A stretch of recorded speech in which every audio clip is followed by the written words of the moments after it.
Muito bom dia para todo mundo, muito bom estar aqui com vocês mais uma vez, falando de Espiritismo com vocês a partir de 6h30 da manhã de quarta-feira, trazendo mais um tema da Revista Espírita, no caso da edição de abril de 1860.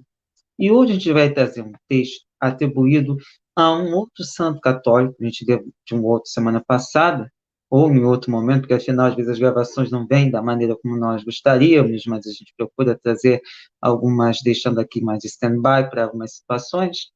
E hoje a gente vai trazer um texto atribuído a São Francisco de Sales, ou, de acordo com o que a gente pega na Wikipédia, François de Sales, nascido no Castelo de Sales em 21 de agosto de 1567 e desencarnado, olha que interessante, em Lyon, terra do nosso querido Allan Kardec, em 28 de dezembro de 1622.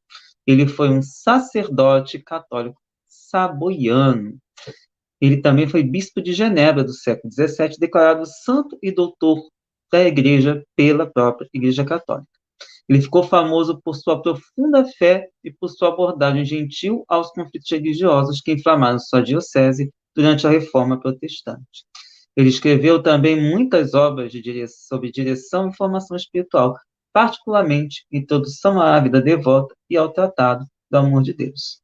Pelo que a gente pôde ver aqui na vida dele, um dos grandes trabalhos que ele procurou fazer foi tentar converter determinados indivíduos, especialmente calvinistas, para o catolicismo. E é claro que isso pode ter causado um determinado impacto, e é uma coisa interessante Kardec colocá-lo aqui, por dois motivos. Primeiro, Kardec sabia que estava lidando com uma grande perseguição e uma grande dificuldade de lidar especialmente com o clero católico, que era bem mais poderoso do que outras doutrinas religiosas na França. E uma forma, talvez, de enfrentar ou provocar seria pegar realmente textos produzidos ou atribuídos a essas figuras para esse trabalho de divulgação e de reflexão. E por isso mesmo, ele trouxe um texto intitulado Espiritismo, ou O Espiritismo, exatamente para que pudéssemos refletir sobre o porquê de nós termos uma doutrina como esta e com toda essa perspectiva, especialmente para quem aqui é espírita, entender um pouco melhor dessas situações. É claro que lembramos, é um texto do século XIX, com alguns aspectos muito delicados, e num momento também em que se procurava, de certa forma, dar um grau de identidade e também lidar com as dificuldades com relação às outras doutrinas que perseguiam ou não admitiam a existência de uma doutrina como a doutrina espírita. E aí nos diz Francisco de Sales: o espiritismo está convocado a esclarecer o mundo, mas necessita de um certo tempo para progredir. Uma pausa. Kardec não encerrou a doutrina nas próprias obras, mas também deixou orientações de como a gente poderia dar continuidade. O problema é que boa parte do que a gente tem pós-Kardec são opiniões muito contraditórias, muitas questões, muitas avaliações pessoais, e muitas obras psicografadas que nós temos, inclusive, aos montes aí, mas que não passam por nenhum crivo, por nenhum cuidado. Vemos coisas bizarras, muitas vezes, e por isso que nós procuramos manter os critérios e as orientações de Kardec para poder separar o joio do trigo. E é claro que a gente tem dificuldades com algumas coisas ainda, como a gente ainda vai ver em outros momentos também aqui no caminho do Espiritismo, mas são reflexões que a gente procura estabelecer de maneira mais forte, mais adequada no Sejus, especialmente nas lives de terça-feira e nos grupos de estudo, em que a gente aprofunda esses debates de maneira mais tranquila, harmoniosa e respeitosa. Mas o Francisco de Sales diz o seguinte: o espiritismo existiu desde a criação, mas só era conhecido por algumas pessoas, porque, em geral, a massa pouco se ocupa em meditar sobre questões espíritas. Diga-se de passagem, mesmo espíritas não têm muita habilidade ou prática de meditar sobre as próprias questões, porque, no geral, a gente percebe que as pessoas gostam mesmo de ter as respostas prontas e voltadas para determinados aspectos que não necessariamente seria aquilo mais adequado para as nossas reflexões. Mas continuemos, porque afinal Segundo ele, se existiu desde a criação, estamos lidando com uma doutrina que independe, inclusive, da nossa própria existência, como espíritos encarnados, mas que transcende, então, a todos os ambientes, porque, afinal, de certa forma, a gente encontra aspectos espíritas nas mais diversas religiões. Aí, podemos dizer também nas mais diversas ciências e filosofias, como a gente poderá ver em outro momento, questões filosóficas ali envolvidas. E aí continua o Francisco de Sales. Hoje, com o auxílio desta pura doutrina, haverá uma luz nova. Deus não quer que deixar a criatura na ignorância. Permite que os espíritos mais elevados nos venham em auxílio para contrabalançarem o espírito das trevas que tenta envolver o mundo. Então, aqui, ele coloca, de certa forma, que a doutrina espírita tem um aspecto divino. Mas a gente não pode esquecer que todas as doutrinas, e podemos também incluir ciências e filosofias, também têm aspecto divino, porque antes envolve a inteligência. É claro que a gente falta, muitas vezes, a ponte que reúna tudo isso. A doutrina espírita veio com essa proposta, mas, antes de mais nada, devemos nos lembrar que essas luzes dadas pela inteligência e que também recebem esses pingos de moralidade nos auxiliam a lidar com todas as situações com as quais nós precisamos lidar no nosso cotidiano. E continua o Espírito voltando. Sim, não podemos esquecer essa questão, que Deus não quer nos deixar nas ignorância, e por isso permite que os espíritos mais elevados venham ao nosso auxílio. E diz aqui que é para contrabalançar com o espírito das trevas, porque, de acordo com as palavras dos próprios espíritos, estamos num planeta de provas e de expiações.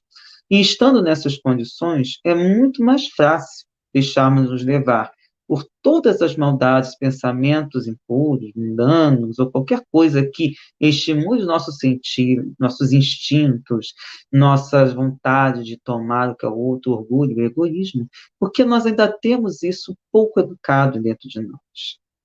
E é a partir desse processo educacional que nós podemos estimular a solidariedade, a caridade, a humildade. Diversos outros pontos necessários exatamente para a nossa evolução espiritual.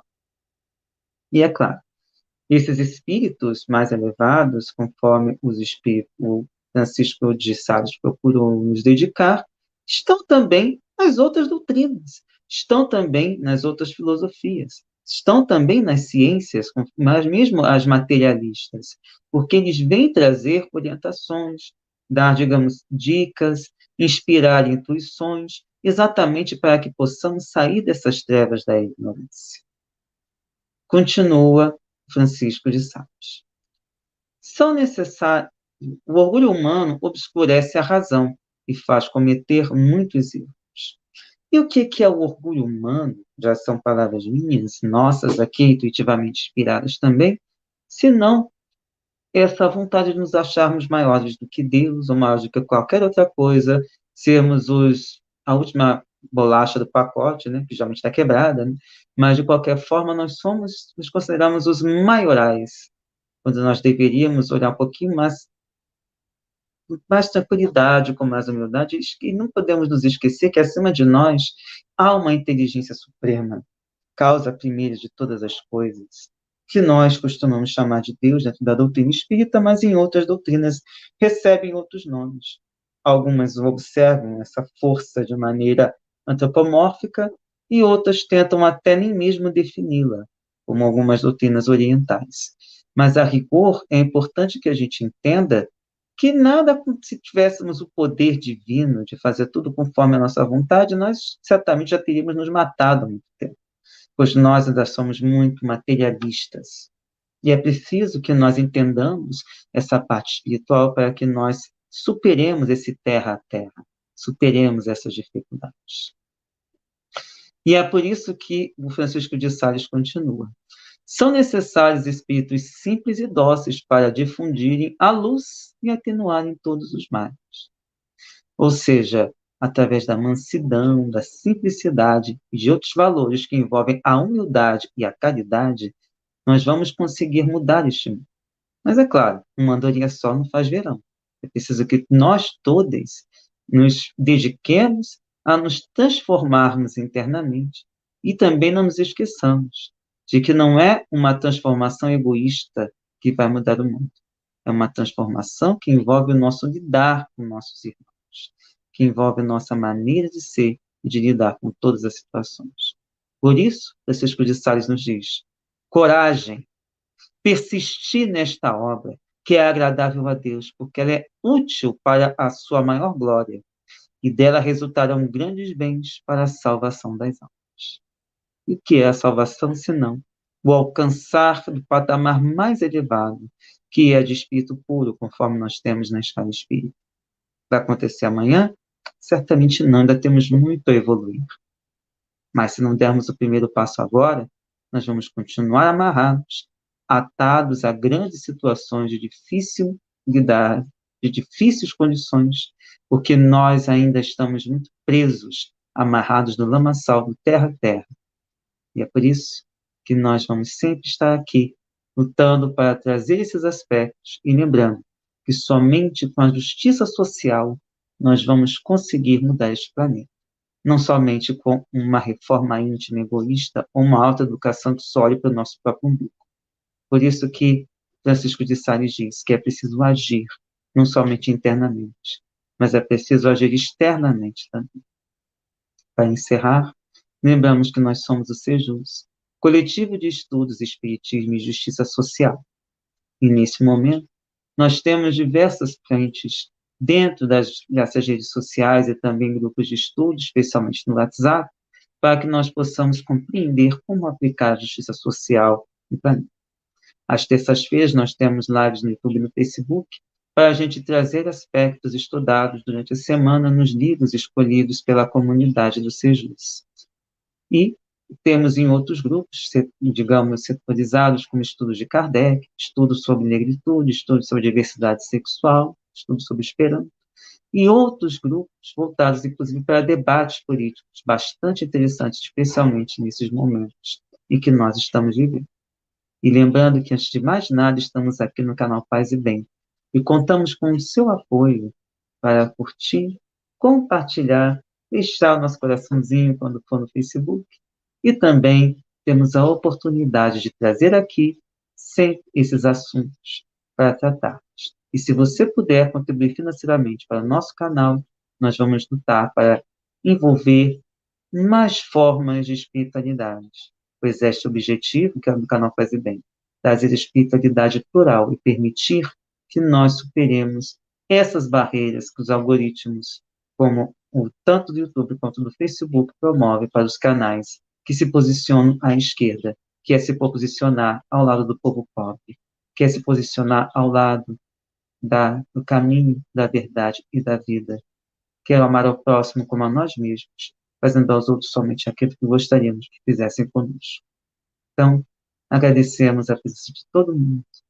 Deixar para você um forte abraço, um beijo enorme no seu coração e até a próxima.